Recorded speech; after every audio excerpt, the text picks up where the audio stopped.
मिंदे मंडळ नाराज झाले म्हणे सामनातून शिंदेंवर खोचक टीका करण्यात आली आहे। मिंदे गटानं जे पेरलं त्याची फळं त्यांना मिळत आहेत या शब्दात सामनातून टीका करण्यात आलेली आहे।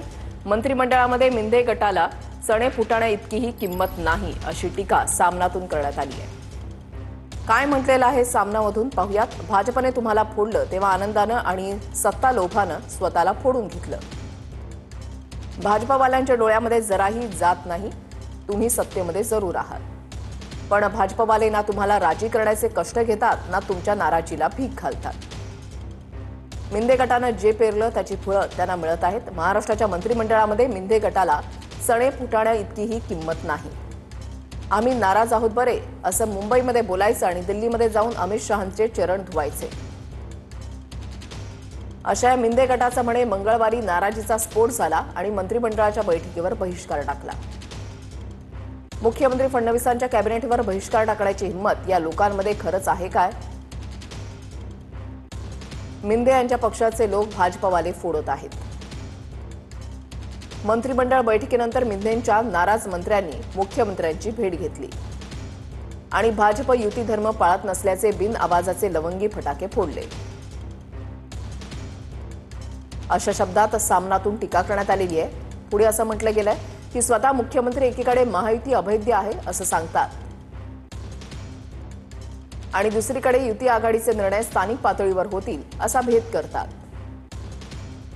मुळात जे स्वतःच आईच्या पाठीमध्ये खंजीर खुपसून सत्तेसाठी दुसऱ्याच्या वळचळणीला गेलेले आहेत त्यांना फोडाफोडीवरून बोंब ठोकण्याचा, नाराजीचा राग आळवण्याचा नैतिक अधिकार आहे का? भाजपवाल्यांनी जी इथून पुढे नाहीची जी फुंकर घातली ती याच जातकुळीची आहे आणि मिंदे आणि त्यांच्या चेला चपाट्यांना दुसरा पर्याय तरी कुठे आहे? कमळाच्या पाण्याखाली न दिसणाऱ्या जाळ्यामध्ये तुम्हाला आपखुशीनं अडकवून घेतलंय।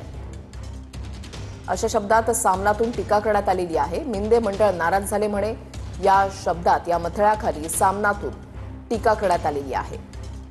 एकनाथ शिंदे यांनी अमित शहा यांच्याकडे नाराजी व्यक्त केली आणि त्यावरूनच आता सामनातून घणाघात करण्यात आलेला आहे। सामनातून टीका करण्यात आलेली आहे।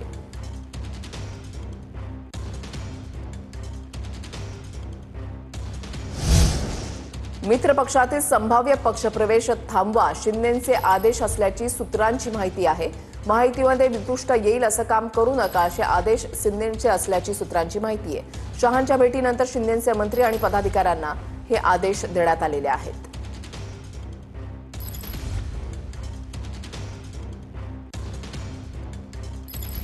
माहितीमध्ये वितुष्ट निर्माण होईल असं काही करू नका असं आता शिंदेंकडून सांगण्यात आल्याची सूत्रांची माहिती आहे। गिरीश गायकवाड आमचे प्रतिनिधी या संदर्भातली अधिक माहिती देतील। गिरीश, जर आपण पाहिलं गेलं तर शिंदे गट म्हणा किंवा भाजप म्हणा आता पूर्णपणे खबरदारी घेताना दिसतंय। शिंदे गटाकडून एकूणच नाराजी व्यक्त करण्यात आलेली होती। शिंदेंनी अमित शहांची घेतलेली भेट आणि त्याच्यानंतर आता पूर्णपणे खबरदारी जी आहे ती घेतली जाते। नक्कीच आपण पाहिलं की काल अचानक एकनाथ शिंदे यांचा दिल्ली दौरा ठरला। या दौऱ्यामध्ये त्यांनी जवळपास 50 मिनिटं अमित शहा यांची भेट घेतली आणि या चर्चेमध्ये नेमकं महाराष्ट्रामध्ये काय सुरू आहे आणि महायुती धर्म कशा पद्धतीनं पाहायला हवा आणि याचा किती परिणाम येणाऱ्या स्थानिक स्वराज्य संस्थेच्या निवडणुकांवर होईल हे सुद्धा त्यांनी समजून सांगितलेलं आहे। आणि यानंतर मित्र पक्षातील संभाव्य प्रवेश आता थांबवा असे आदेशच एकनाथ शिंदे यांनी शिवसेनेच्या मंत्री आणि पदाधिकाऱ्यांना दिले। यामागची जर पार्श्वभूमी पाहिली तर भाजपने शिवसेनेच्या काही पदाधिकाऱ्यांना फोडून पक्षप्रवेश दिला। यानंतर नाराज झालेल्या शिवसेनेनं मित्र पक्षातील काही असंतुष्ट पदाधिकाऱ्यांना गळाला लावण्याची रणनीती आखल्याचं बोललं जात होतं आणि या 22 नोव्हेंबरला मित्र पक्षातीलच आणि विशेष करून भाजपमधील या पदाधिकाऱ्यांचा जो प्रवेश सोहळा आहे तो सुद्धा घ्यावा अशी विनंती या सगळ्या नेत्यांनी, मंत्र्यांनी एकनाथ शिंदे यांच्याकडे केली होती, परंतु केंद्रीय गृहमंत्री अमित शहा यांच्या हो नक्कीच धन्यवाद गिरीश दिलेल्या सविस्तर माहितीसाठी। महाराष्ट्रामधल्या घडामोडींकडे माझं लक्ष शहांचे वक्तव्य असल्याची सूत्रांची माहिती आहे। महाराष्ट्रामधील बऱ्याच गोष्टी मला माहिती आहेत असं अमित शहांनी म्हटलंय। तुम्ही एनडीएचे प्रमुख, तुमचा सन्मान राखला जाईल असं अमित शहांनी म्हटलेलं आहे। शहांनी एकनाथ शिंदेंना बैठकीमध्ये आश्वासन दिल्याची सूत्रांची माहिती आहे। प्रमोद जगताप आमचे प्रतिनिधी या संदर्भातली अधिक माहिती देतील। प्रमोद, काय अधिक तपशील?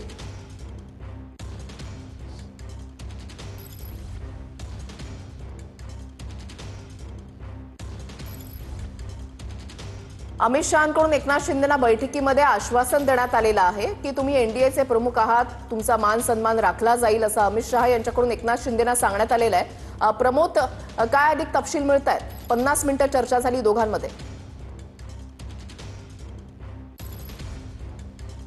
वृषाली, काल सायंकाळी अमित शहा यांच्या निवासस्थानी दोन्ही नेत्यांमध्ये साधारणतः 50 मिनिट चर्चा झाली आणि या चर्चेचा सूर प्रामुख्याने हा होता की महाराष्ट्रामध्ये जास्त करून ज्या पद्धतीनं एनडीएच्या घटक पक्ष म्हणून एकनाथ शिंदे यांचा पक्ष महायुतीमध्ये आहे, पण असं असतानाही एकनाथ शिंदे यांच्या आमदारांना ज्या पद्धतीनं किंवा मंत्र्यांना महाराष्ट्रामध्ये वागणूक दिली जात आहे किंवा खास करून भाजपचे प्रदेशाध्यक्ष रवींद्र चव्हाण यांच्याकडनं कुरघोड्या केल्या जात आहेत, अशा पद्धतीच्या तक्रारी एकनाथ शिंदे यांच्याकडनं केंद्रीय गृहमंत्री अमित शहा यांच्याकडे केल्या गेल्या माहिती सूत्रांच्या हवाल्याने मिळत आहे। आणि त्या सगळ्यावरती अमित शहा यांनी देखील एकनाथ शिंदे यांना आश्वस्त केलेलं आहे की तुम्ही एनडीएच्या एका घटक पक्षाचे प्रमुख आहात, तुमचा मान सन्मान एनडीए मध्ये उचित पद्धतीने राखला जाईल असं म्हणत असतानाच महाराष्ट्रामध्ये ज्या घडामोडी घडत आहेत त्या घडामोडींवरती माझं लक्ष आहे, त्याची माहिती माझ्यापर्यंत येत आहे, अशी ही माहिती असाही मुद्दा अमित शहा यांनी एकनाथ शिंदे यांच्या समोर मांडल्याची माहिती मिळत आहे। खास करून वृषाली जर सांगायला गेलं तर हो, खास करून नक्कीच धन्यवाद प्रमोद दिलेल्या सविस्तर माहितीसाठी।